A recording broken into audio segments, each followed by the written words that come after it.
बेहद की परम शांति। आज बहुत महत्वपूर्ण कथा हवा बापूजी विषय। बापूजी जहाँ आम कौचे अलमाइटी अथॉरिटी से अलमाइटी अथॉरिटी बाणी रे बेहदर बाप कहुशा रे जो साधु आसते सन्थ आसते 21 पीढ़ी तो से कौन कहते जहाँ को आम अलेख धर्म कहते अलेख महिमा धर्म कहते। शून्य मंदिर विहार शून्य मंदिर किए विहार करवास कर महत्व को जाना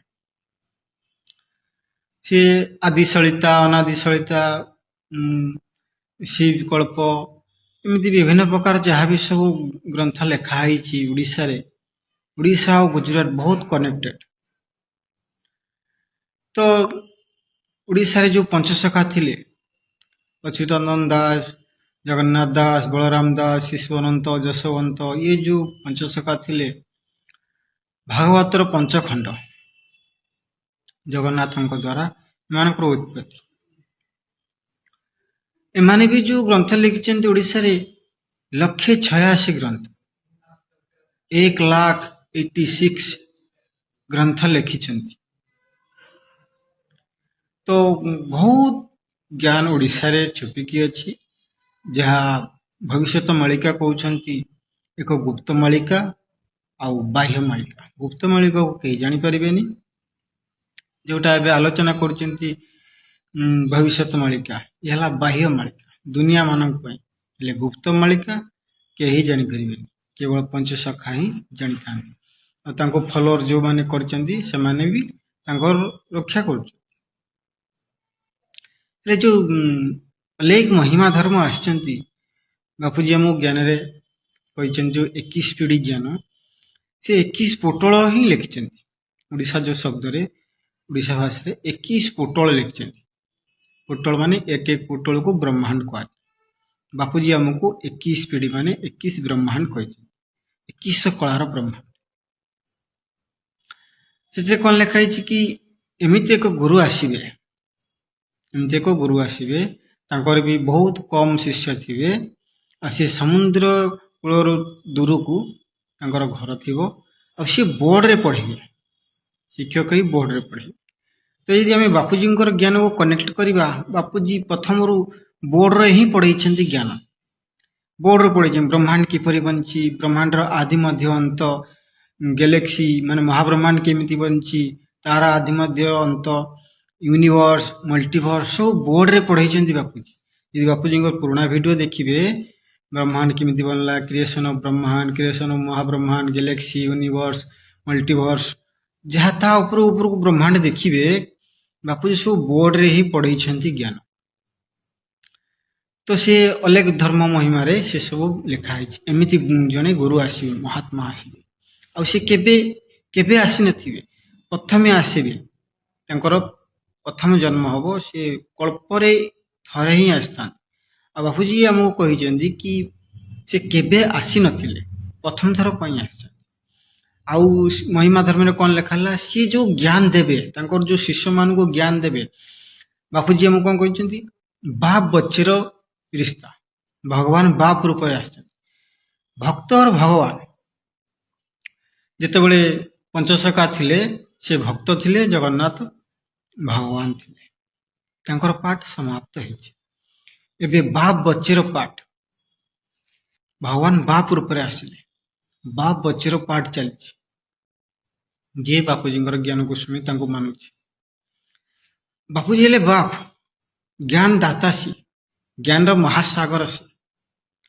महिमा धर्म पर कौन लिखे ना सी जो ज्ञान देवे अनंत समय पर्यंत रही बापूजी जो ज्ञान देते बेहद बेहद के बेहद का ज्ञान बेहद मत माने अनंत अविनाशी असीमित जार अंत ना जार हद ना बेहदर ज्ञान दे आउ से कौन लिखिले ना सी केबे आसी नथिबे प्रथम कल्परे सी प्रथम थर आसते बापूजी आम ज्ञान कहते सी केबे आसी नथिले फास्ट टाइम आस शिष्य नुआ ज्ञान दौथे जो ज्ञान को ବେଦ ଶାସ୍ତ୍ର ପୁରାଣରେ ଲେଖା ନଥିବ, କେହି ଦେଇନଥିବେ, ନା ଆଗକୁ କିଏ ଦବ। ବାପୁଜୀ ବି ଆମକୁ ବାଣୀରେ କହିଛନ୍ତି ଇଏ ପରମ ଜ୍ଞାନ କୋଉ ବହି କିତାବରେ ଲେଖାଯାଏ ନାହିଁ, ଭଗବାନ ଆସିକି ଆମକୁ ପଢଉଛନ୍ତି। ये जो शब्द ओडिशा रे भी लिखा है बापूजी विषय अथॉरिटी आसीबे, अलमाइटी अथॉरिटी माने स्थूल भाषा रे बुझिया पई हेले राष्ट्रपति। तो तांको केमती 21 पीढ़ी रु आसिकी तांको जो पठा जाइथिला से ओडिशा रे आसिकी किछि शब्द लिखि दे जाइछंती, जहार परिचय बापूजींकर ज्ञान रे ही मिलिबो। से निजे निजे आछंती अथॉरिटी, अलमाइटी अथॉरिटी, वेदर परम पिता निजे ही आछंती। आसिया पूर्वरु किछि आत्मा को पठेई लिखि दे जाइथिले। बहुत किछि रहस्य अछि जहा ओडिशा रे जो सब महिमा धर्म आउ जो पंचसखा लिखिचंती सेमी सेमती लिखि नांती, तांको शब्द के बुझी परिबेनी। से जटिल हेथिबारु के बुझी न परिबारु सेति पई अथॉरिटी को आसियो कहला। बहुत साधारण रे ज्ञान देले, हिंदी रे ज्ञान देले, बहुत सरल शब्द रे बुझेले। क्रिएशन केमती ब्रह्मांड बनिची, मनुष्य निराकार आकारी, आकार साकारी केमती हला, मनुष्य केमती बनला। प्रथम तो से सूर्य भली चमकुथला, निराकार थिला, निराकार आकारी, आकार साकारी केमती बनला। सब प्रकार क्रिएशन, शिव महाशिव परम महाशिव सबुटी जीवन केमती अछि, मल्टीवर्स जीवन, तो सब किछि ता उपरर इनफाइनाइट ज्ञान माने अविनाशी वेदर परम ज्ञान देइछन। तांकर ज्ञान को सुनले जानी परिबे से किए। कलिकी अवतार रे कोन कोन कि को से गुरु विषय रे कहिछन कि केही जन महान गुरु आसी, भगवान ठार भी महान हेतिबे। तो बापूजी हमो ज्ञान रे कहिछन गुरु रूप रे से गुरु ज्ञान देले, शिक्षक रूप रे से बोर्ड रे पढ़ाई की बच्चे मान को बा तांकर जो बच्चे मान को से बुझेइछन बोर्ड रे पढ़ाई की। तो बाप रूप रे बच्चे को पालन दे, भगवान बाप रूप रे आछन। तो बहुत गहरा शब्द, तो बापूजी ज्ञान को गभीर रे बुझिले ही जानी परिबे, डिकोड कले ही जानी परिबे, नले जानी परिबे।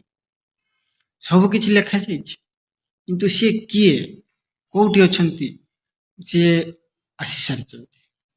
97 रु बापूजी ज्ञान दउछंती। तांकर जन्म 1956 मसिया डिसेंबर 13, जाको आमे परम शांति दिवस पालन करू। आगो को सारी दुनिया परम शांति दिवस पालन करियो, डिसेंबर 13 को परम शांति दिवस पालन करियो। बापूजी सेही दिन रे अवतरण हेतिले। स्वयं अलमाइटी अथॉरिटी वेदर परम पिता, विश्वर परम पिता निजे आछन। तो तांको जानिबे केमती? केवल ज्ञान द्वारा, केवल ज्ञान द्वारा सब ठार दिया जाइछि, केवल ज्ञान द्वारा तांको जानि।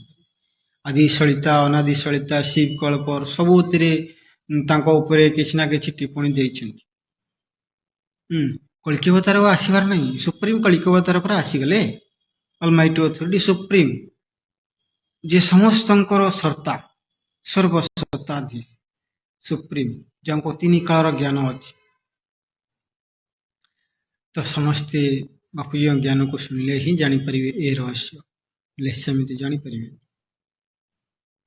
ओडिशा और गुजरात बहुत कनेक्टेड। द्वापर युग रे तांकर पाठ चलथिला, कली युग रे तांकर पाठ चलछि। परम शांति।